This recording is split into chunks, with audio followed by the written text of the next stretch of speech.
तो बच्चों, पार्वती शिव ने देखा कि ये चक्कर पड़ गया, पार्वती तो बोल ही नहीं रही, आवाज कहाँ से आई, ये हमारा ज्ञान किसने सुन लिया। जबकि परमात्मा सबको कसम दिलाता था कि ये ज्ञान की तो और न जा, अधिकारी बिना नहीं बताना। जब तक पार्वती अधिकारी नहीं बनी 108 जन्म मरती रही, बताया नहीं। अति आधीन दीन हो प्राणी, जाको कहना ये अमर कहानी। क्या कह रहे हैं गुरुदेव? जब तक पार्वती अधिकारी नहीं हुई तब तक शंकर जी ने पार्वती जी को वो अमर मंत्र नहीं दिया, प्रथम मंत्र नहीं दिया। कति आधीन दीन हो प्राणी, उसको कहिए अकत कहानी। इसलिए दास कहता कि आज तक सतगुरु रामपाल जी ने किसी को भी सार शब्द नहीं दिया, ओरिजिनल सार नाम नहीं दिया।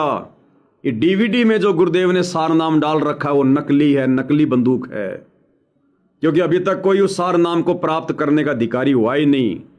उस सार नाम को, सार शब्द को प्राप्त करने योग्य परमात्मा अपनी आत्माओं को साध संगति से जोड़कर बना रहे हैं। साध संगति से जुड़कर भाई बहन अपने गुरु को परमात्मा मान रहे हैं। नकली कबीर दाढ़ी मूंछ वाली फोटो को फाड़ फाड़ के घर से बाहर निकाल रहे हैं। अपने गुरु को परमात्मा मानकर उनकी आरती उतार रहे हैं, उनको भोग लगा रहे हैं, उनका चरणामृत पी रहे हैं बना बना के। एकमात्र गुरु को दंडवत कर रहे हैं, गुरु का जयकारा लगा रहे हैं, गुरु की महिमा कर रहे हैं, विषय वासनाओं से दूरी बना रहे हैं, चोरी जारी ठगी इन पांचों विकारों से दूर हट रहे हैं। आगे चलकर ये साध संगति से जुड़े भाई बहन उस असली शब्द के अधिकारी बनेंगे, योग्य बनेंगे। तो साध संगति से जुड़े बिना सतगुरु रामपाल जी लाख जन्म भी वो सार शब्द, वो आदि नाम, वो सत शब्द किसी को भी नहीं देने वाले। इसलिए परमात्मा कह रहे हैं कि जब तक वो पार्वती भी शंकर जी को अपना पति मान रही थी तब तक शंकर जी ने भी उसको अमर मंत्र नहीं दिया। तो इसी प्रकार जब तक ये संगत अपने गुरु को केवल अपना गुरु मानती रहेगी, एक संत मानती रहेगी, कबीर जी का भेजा हुआ दास मानती रहेगी और कबीर मानेगी दाढ़ी मूंछ वाले कागज के टुकड़े को, तो कैसे अधिकारी हो जाएगी। ये तो कलयुग की बिचली पीढ़ी है, मोक्ष का प्राइम टाइम है। यहां तो गुरु जी कति झाड़ झाड़ के देखेंगे, झाड़ झाड़ के। 24 कैरेट सोना जब तक भगत नहीं बनेगा परमात्मा दया नहीं करेंगे। ये सार नाम है, ये कोई झुंझुना नहीं है जो रोते हुए बच्चे के हाथ में पकड़ा के उसको खुश कर दो।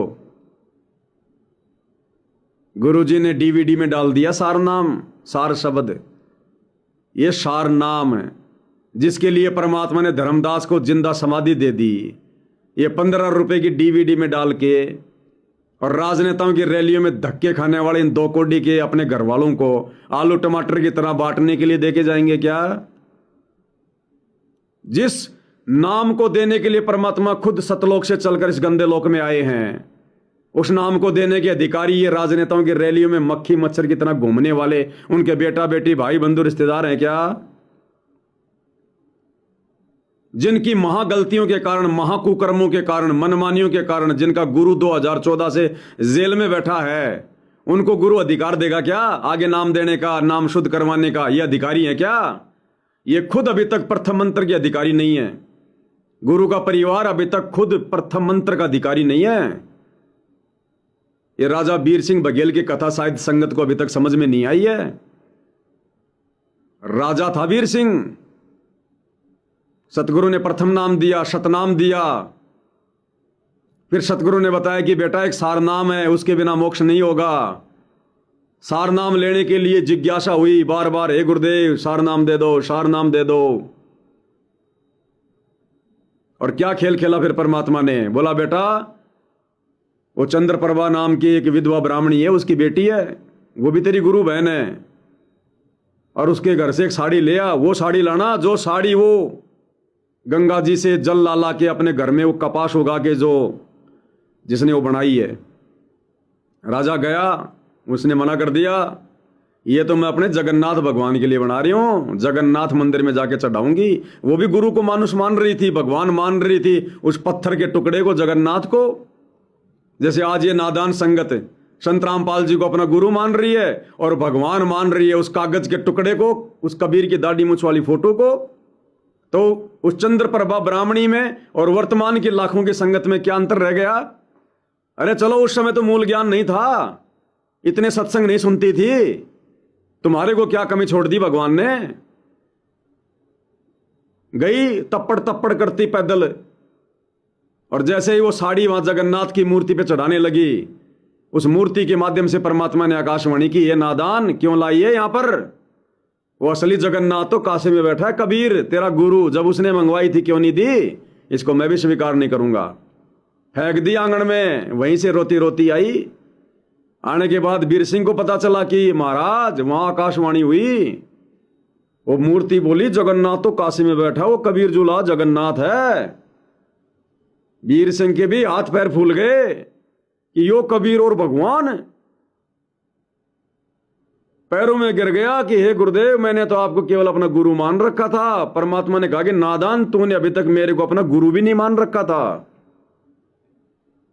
अरे गुरु भी मान लेता तो गुरु के अलावा फिर किसी और की पूजा पाठ क्यों? गुरु बड़े हैं गोविंद से, गुरु को तो भगवान से बड़ा बताया।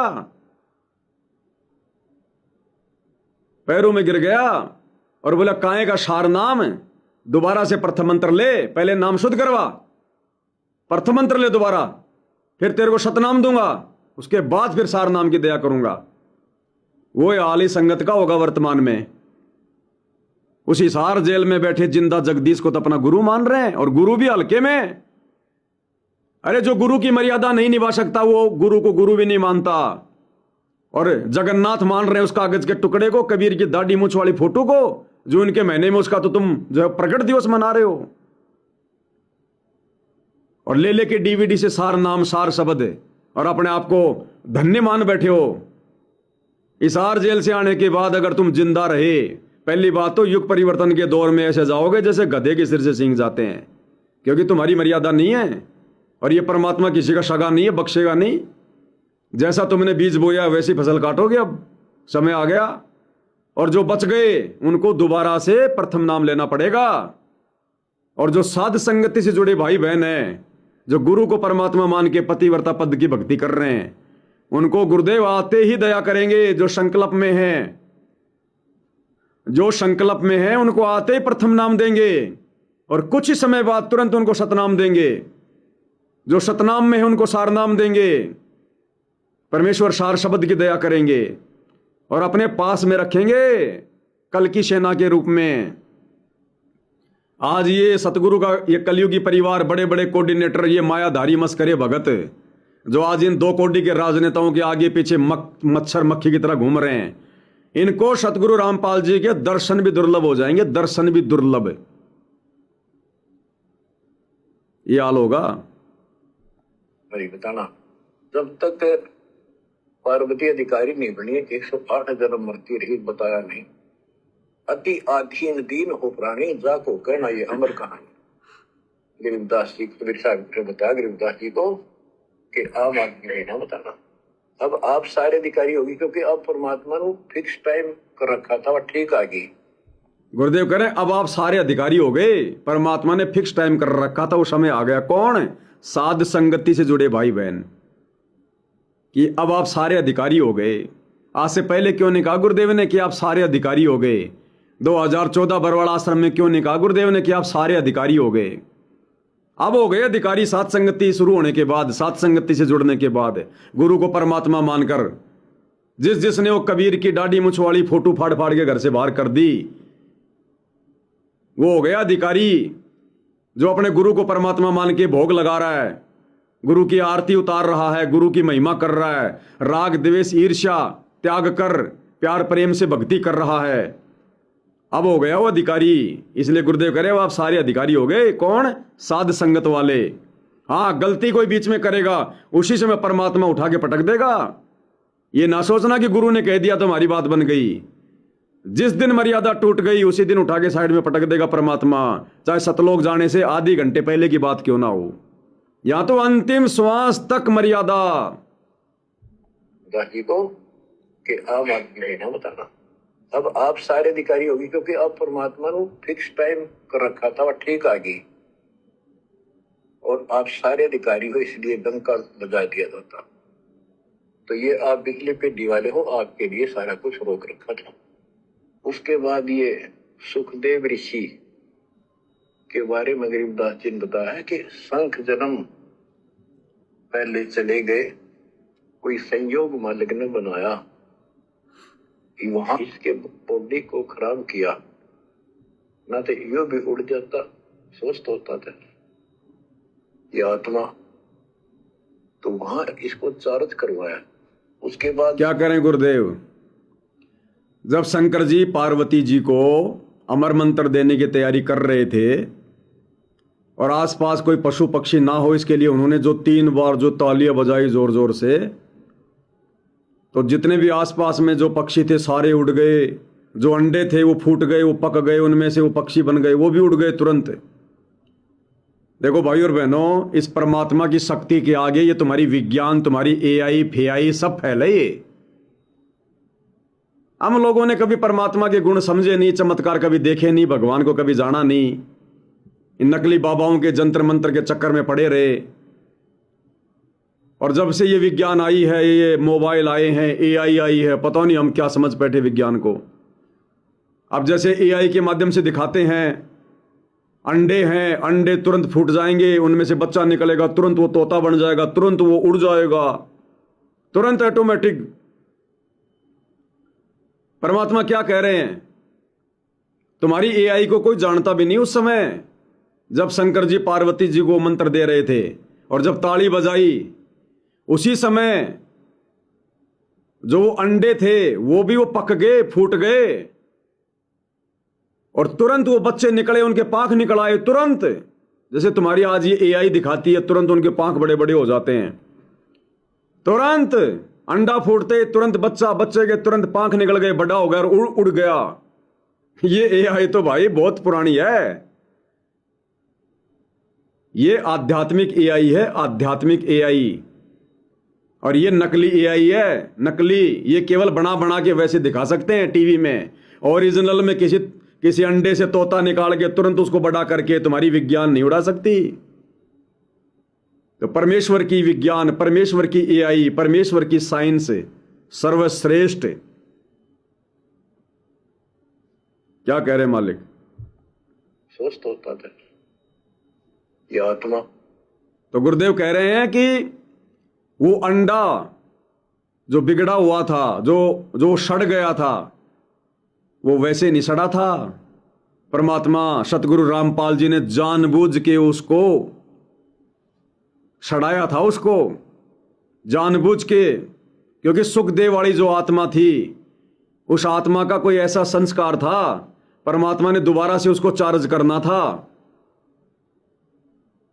तो परमात्मा ने जानबूझ के उस अंडे को खराब किया और वो आत्मा वहीं रही। और शंकर जी जब वो अमर मंत्र सुनाने लगे, उस अमन मंत्र को सुनने से वो आत्मा चार्ज हो गई, वो गंदा अंडा भी स्वस्थ हो गया।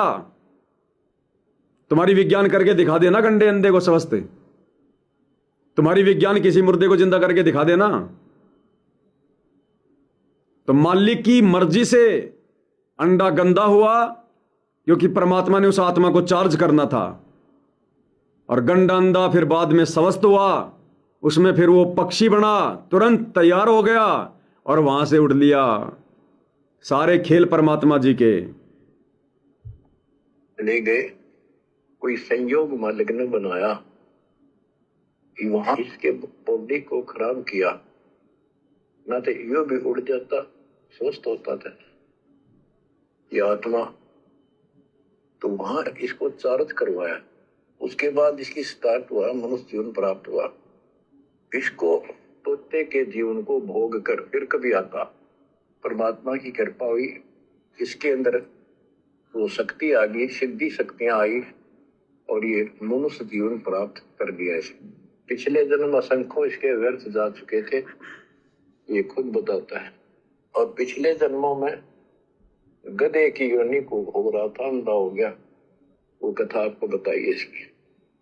ऐसे असंख्यों कष्ट आप उठा चुके हो, असंख्यों बार। और ये थोड़ा सा मनुष्य जीवन आता है, इस समय फूले नहीं समाते, बकवास ढीली ही नहीं पड़ती, ये पूरी नहीं होती। क्या कह रहे हैं गुरुदेव, कि इसी प्रकार से असंख्य मनुष्य जन्म तुम लोगों ने भी बर्बाद किए हैं, तुम लोगों ने भी असंख्य मनुष्य जन्म। और जैसे तुम्हारे को ये मनुष्य जन्म मिलता है, फिर तुम्हारी बकवादों का कोई अंत नहीं होता। अरे चलो, जगत वाले तो बकवाद कर सकते हैं, जगत वालों को तो ज्ञान नहीं है बेचारों को, उनको तो अभी तक सतगुरु नसीब नहीं है, वो इस तत्व ज्ञान से अपरिचित हैं, वो तो नादानी में बेचारे सारे उल्टे काम कर रहे हैं। लेकिन भक्तों को तो गुरुदेव ने सारी चीजें बता दी, कर्म कुकर्म से परिचित करवा दिया, कहां लाभ होगा कहां हानि होगी, कहां आत्मा का उद्धार होगा कहां बेड़ा गर्क होगा। सतगुरु रामपाल जी ने 30 साल से दिन रात एक करके सत्संग करके सब कुछ बता दिया। फिर हम भगत भी क्यों गलती कर रहे हैं आज? क्यों अपने सतगुरु के वचन तोड़ रहे हैं अपने कोऑर्डिनेटरों के कहने से, पीले पर्चे देख देख के, गुरु के बेटा बेटी भाई बंधु रिश्तेदारों के चक्कर में आके? अरे परमात्मा जी की एक वाणी जो नित्य नियम में हम पढ़ते हैं, गरीब बंजारे के बैल ज्यों भरम फिरियो बहु देश, खांड लाद भुष खात है बिन सतगुरु उपदेश। बंजारे का बैल, पहले के समय में जो व्यापारी होते थे वो जो बिणज करते थे उनको बंजारा कहते थे। पहले ये ट्रोले वगैरह नहीं थे, जीप वगैरह नहीं थी, ट्रैक्टर नहीं थे, मालगाड़ी नहीं थी, बैलगाड़ी से ही सामान लाया और ले जाया जाता था, उसी से व्यापार किया जाता था। बैल के पीछे गाड़ी भी नहीं होती थी, बस खाली बैल बैल होते थे, बैल के ऊपर ही बोरे रखे जाते थे शुरू में। बैलगाड़ी तो बहुत बाद में बनी है, फिर इतना दिमाग भी नहीं था इंसान में। गरीब बंजारे के बैल ज्यों भरम फिरियो बहु देश, और खांड लाद बुश खात है बिन सतगुरु उपदेश। ये जगत वालों के लिए कह रहे गुरुदेव कि बिना सतगुरु की जानकारी, बिना सतगुरु की शरण के इस प्रकार से दुनिया डले ढोरी है। लेकिन वो डले आज संगत ढोने लग गई। अरे संगत को तो सतगुरु मिल गया, उपदेश मिल गया, फिर भी बंजारे के बैल जैसी हालत क्यों हो रही है? खांड लाद बुश खात है। वो बैल क्या करता था? उस बैल के ऊपर गुड़, शक्कर, चीनी, मिश्री रख दी जाती थी। अब उस बैल की पीठ पे तो रखा मीठा मीठा खाद्य पदार्थ, और वो खुद क्या खा रहा है? सूखा घास खा रहा है, सूखा चारा खा रहा है। वो खांड उसकी पीठ पे रखी है और खुद सूखा चारा खा रहा है। खांड लाद भुस खात है बिन सतगुरु उपदेश। आज ये हालत काल में सतगुरु रामपाल जी के परिवार ने संगत की कर दी, जो संगत सतलोक आश्रमों से जुड़ी है। सतगुरु ने ऐसा अनमोल ज्ञान दे दिया, ऐसा तत्व ज्ञान दे दिया, जीने की राह बता दी। और ये नादान संगत अपने सतगुरु के वचनों पर ना चलकर, उनकी मर्यादाओं को फॉलो ना करके, और भूसा खा रही है, भूसा संत रामपाल जी के परिवार के कहने पर, कोऑर्डिनेटरों के कहने पर, रैलियों में धक्के खाकर, परशुराम की जयंती में धक्के खाकर, लोगों के मकान बनवाकर, बेगार करके, इनको पात्रों को ज्योति पाठ और दान का पैसा देके, आरक्षणों में बैठकर दुनिया भर की बकवाद करके, खांड लाद भुस खात है। ये हालत हो गई वर्तमान में संगत की, जो संगत सतलोक आश्रमों से जुड़ी हुई है। नहीं होती, माचे माचे फिर क्या कह रहे हैं गुरुदेव? संकेत तुम्हारे ऊपर हो रहा आश्रम वालों। ये ना सोचना कि गुरुजी जगत वालों के लिए कह रहे हैं। बकवाद तुम कर रहे हो सतगुरु से ज्ञान लेके, जगत नहीं कर रहा। जगत तो स्वाभाविक बकवाद कर रहा है, जो पहले से करता आ रहा है। असल में बकवाद तुम कर रहे हो सतगुरु से सारा ज्ञान लेकर, ये तुम्हारे ऊपर है। वो कथा आपको बताइए इसकी। ऐसे असंख्यों कष्ट आप उठा चुके हो, असंख्यों बार, और ये थोड़ा सा मनुष्य जीवन आता है, इस समय फूले नहीं समाते, बकवाद ढीले ही नहीं पड़ती, ये सब पूरी नहीं होती। माचे माचे फिर सेकंड का भरोसा नहीं। यो काल रोल मार्या क्या कह रहे हैं गुरुदेव? यो काल रोल मार रहे आपकी, यानी इस काल ने तुम्हारे को मूर्ख बना रखा है। रोल मारना, तुम्हारे को मूर्ख बनाना। किसको कह रहे हैं? यो काल रोल मार रहा थारी। अरे सुबह सुबह 4 बजे नामदान केंद्र पर जाकर ये विशेष संदेश कौन सुना करते थे? सतलोक आश्रम से जुड़ी संगत। तो गुरुजी किसको कह रहे हैं? यो काल रोल मार रहा थारी। हम सत्सेवक तो भाई धक्के नहीं खाते राजनीति में। हम तो राजनेताओं के पीछे मक्खी मच्छर की तरह नहीं घूमते।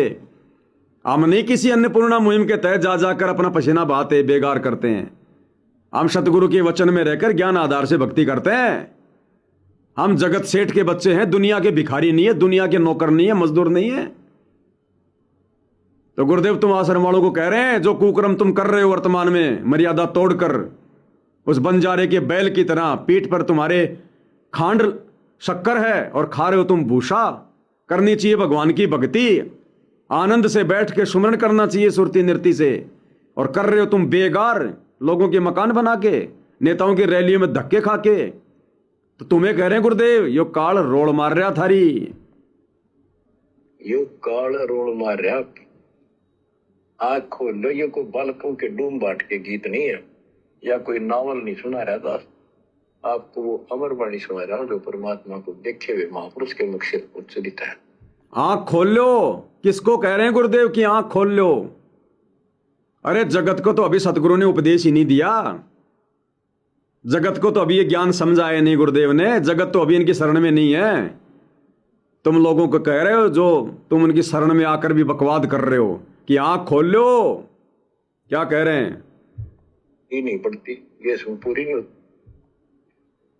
ऐसे असंख्यों कष्ट आप उठा चुके हो, असंख्यों बार, और ये थोड़ा सा मनुष्य जीवन आता है, इस समय फूले नहीं समाते, बकवाद ढीली ही नहीं पड़ती, ये सुन पूरी नहीं होती। माचे माचे फिर सेकंड का भरोसा नहीं। यो काल रोल मार रहा। आँख खोल लो, ये कोई बालकों के डूम बाट के गीत नहीं है, या कोई नावल नहीं सुना रहा दास। आपको वो अमर वाणी सुना रहा हूं जो परमात्मा को देखे हुए महापुरुष के मुख से उच्चरित है। अपनी किस्मत 100 बार सराहा करो, 100 कोटि कोटि धन्यवाद किया करो उस परम पिता कबीर परमेश्वर के।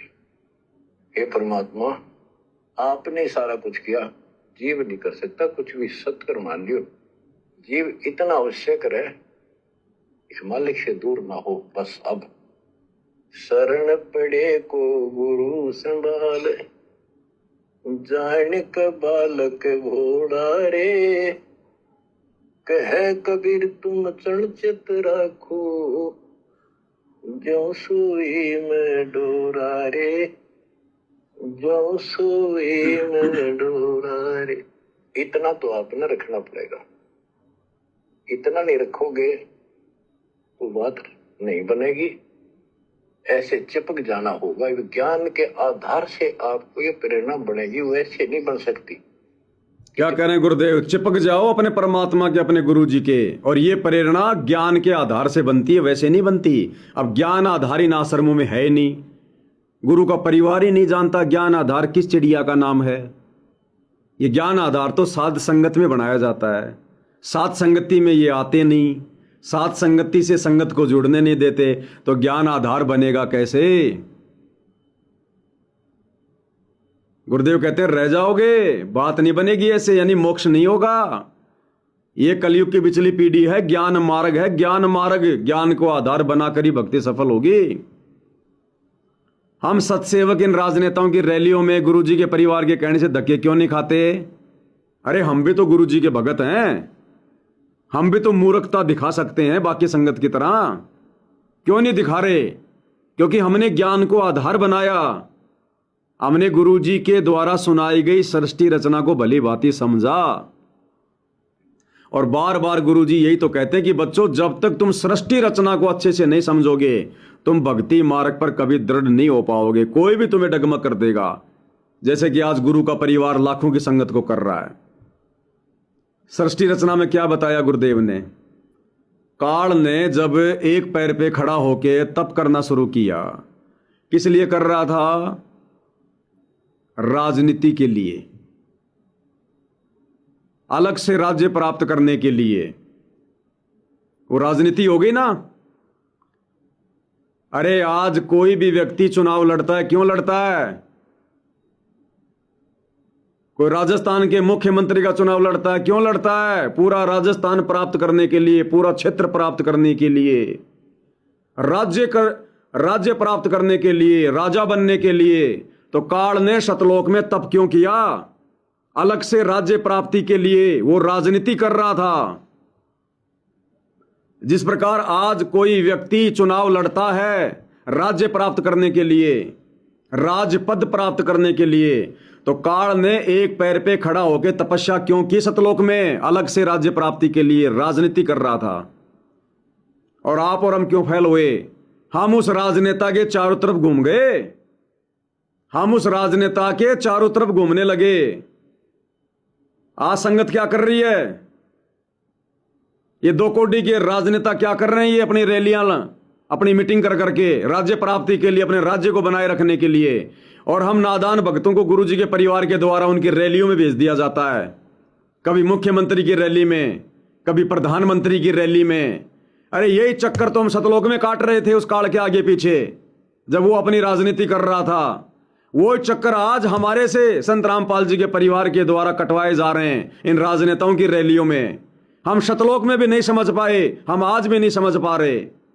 वहां के गिरे हुए आज हम यहां पर अनंत युगों से दुख भोग रहे हैं। और अब यदि सतगुरु ने अपनी नजरों से नीचे गिरा दिया, कहीं ठिकाना नहीं है, कहीं ठिकाना।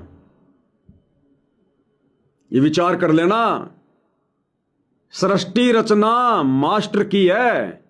जब तक सृष्टि रचना को नहीं समझ पाओगे, संत रामपाल जी को, उनके ज्ञान को, भक्ति को लाख जन्म नहीं समझ पाओगे। और यही कारण है आज सतलोक आश्रमों से जुड़ी संगत धक्के पे धक्का खा रही है, क्योंकि सृष्टि रचना नहीं समझ पाई। और साथ संगति वाले भाई बहन समझ गए तो देख लो, आज धक्के खाने से बच गए। आज मर्यादा में रह के भक्ति कर रहे हैं, उन गलतियों से सबक लेके। अरे सतगुरु ने आकर सृष्टि रचना क्यों सुनाई? ये तत्व ज्ञान क्यों दिया? ताकि हम फिर से काल के चक्कर में आके वो गलती ना करें जो गलती हम काल के चक्कर में सतलोक में कर दी। इसीलिए तो गुरुजी ने ज्ञान दिया, सबक सिखाने के लिए, हमें सावधान करने के लिए। हमें कौन ठगेगा? काल। सतलोक में किसने ठगा? काल ने। यहां कौन ठगेगा? काल। सतलोक से हमें नीचे लेके कौन आया? काल। अब ऊपर जाने से कौन रोकेगा? काल। तो वो बचने के तौर तरीके तो गुरु अपने सत्संग में बताएगा ना। कान में तो फूक मारेगा नहीं, रांझड़ी वाले मधु परमहंस की तरह कि जा बेटा मिल गया सार नाम, हो गया पार। तो एक ही तो तरीका है गुरु के पास में। गुरु बन के क्यों आते हैं? ज्ञान देने के लिए। इसलिए भगवान ने गुरु की भूमिका करनी पड़ती है ज्ञान देने के लिए। ज्ञान क्यों दे रहे हैं? हमें सावधान करने के लिए। सावधान तुम हो नहीं रहे, फिर वही गलती कर रहे हो जो गलती तुमने सतलोक में कर दी थी।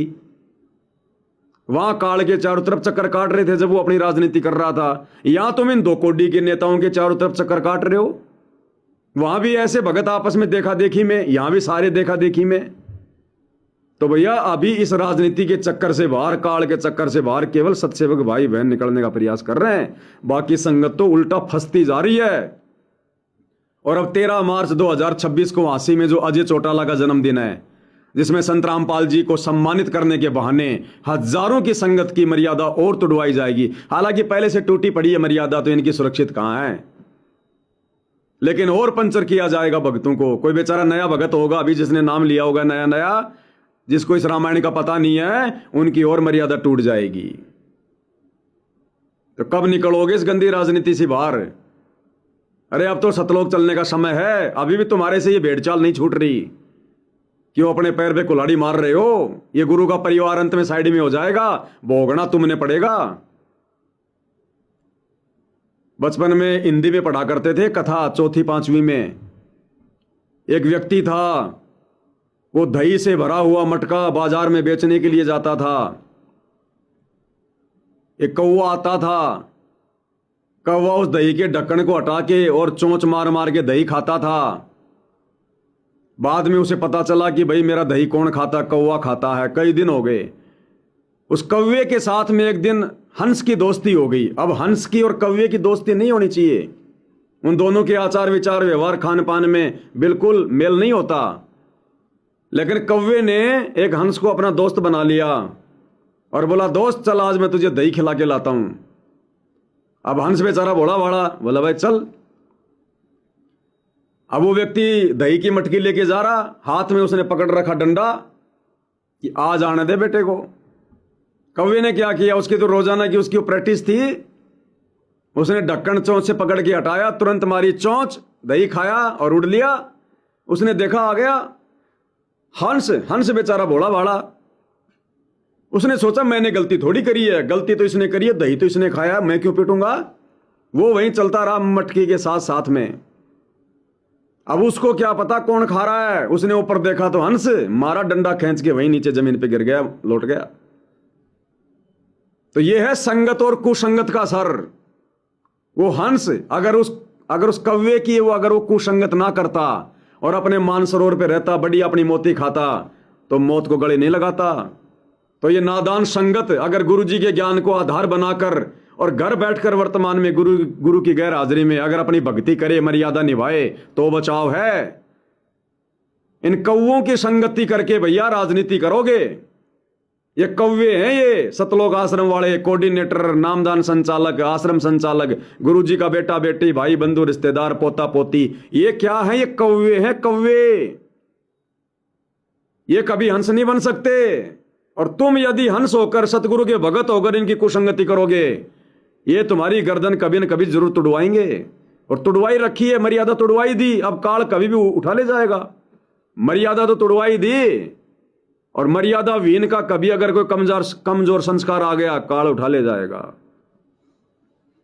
तो भैया इन कौवों की कुसंगति छोड़ो और जो हंसों की संगति है, साथ संगति, उससे जुड़ो।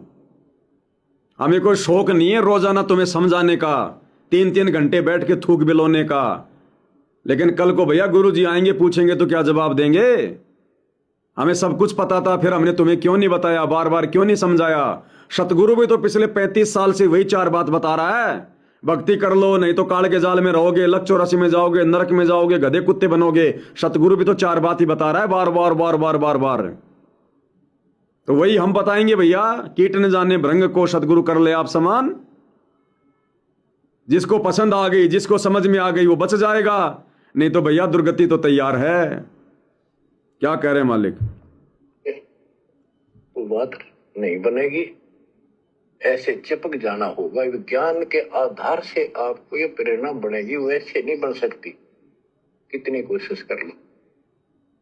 यो ज्ञान आपको बांध देगा चारों तरफ से मन को। क्या कह रहे हैं गुरुदेव? यो ज्ञान आपको बांध देगा चारों तरफ से इस मन को। तो बांधा किसका? परमेश्वर ने किसका मन बांधा चारों तरफ से? सात संगति से जुड़े भाई बहनों का। आश्रम वाले तो मन के अधीन है, पूरी संगत मन के अधीन है। इस ज्ञान ने अभी तक केवल सत्सेवकों को बांधा है। यो ज्ञान आपको बांध देगा चारों तरफ से मन को। बकवाद करनी बंद करनी पड़ेगी आखिर, और बकवाद करते रहे और भक्ति का नाटक भी करते रहे, ऐसी दुरुक्ति होकर मरेंगे, याद रखेंगे। क्या कह रहे हैं गुरुदेव? अगर बकवाद नहीं छोड़ी और भक्ति भी करते रहोगे, ये बकवाद भी करते रहोगे और भक्ति का नाटक भी करते रहोगे, यानी मर्यादा भी तोड़ते रहोगे, ये राजनीति करके, स्टेडियम बना के, गुंडों की सीबीआई जांच, जाट आरक्षण, नेताओं की रैलियों में धक्के खाना, ये अन्नपूर्णा मुहिम के तहत बेगार करना और बकवाद करना। गुरुदेव कह रहे हैं अगर बकवाद भी करते रहे, यानी मर्यादा भी तोड़ते रहे और भक्ति करने का नाटक भी करते रहे कि हम भगत हैं, हम भगत हैं, गुरुदेव कह रहे हैं अंत में ऐसी चोट खाओगे, दुर्गति याद रखोगे। क्या कह रहे हैं? बकवाद करनी बंद करनी पड़ेगी आखिर, और बकवाद करते रहे और भक्ति का नाटक भी करते रहे, ऐसी दुरुक्ति होकर मरेंगे, याद रखेंगे। ये सतगुरु के वचन है। अरे जगत को नहीं कह रहे गुरुदेव, भक्ति कौन कर रहे हैं? भगत कर रहे हैं ना। क्या कह रहे हैं गुरुदेव? कि बकवाद भी करते रहे और भक्ति का नाटक भी करते रहे। तो संगत को इन कह रहे हैं। जगत वाले तो भगत है ही नहीं, उनको क्या कहेंगी, वो क्या मर्यादा निभाएंगे बेचारे। इन सतलोक आश्रम वालों को कह रहे हैं गुरुदेव, बकवाद भी करते रहे और भक्ति का नाटक भी करते रहे, अंत में ऐसी दुर्गति होगी, याद रखेंगे। साध वचन पलटे नहीं, पलट जाए ब्रह्मांड। वो अंतर्यामी सब कुछ देख रहा, तुम्हारी सारी बकवाद है। और आए दिन मर रहे हो तुम, एक्सीडेंट में, बीमारियों में, लड़ाई झगड़े में, दुर्गति हो रही है आश्रम वालों की आए दिन। और आने वाले समय में तो फिर बिल्कुल प्रत्यक्ष हो जाएगी, जब कर्म तुम्हारे हाथ से ज्यादा बिगड़ जाएंगे।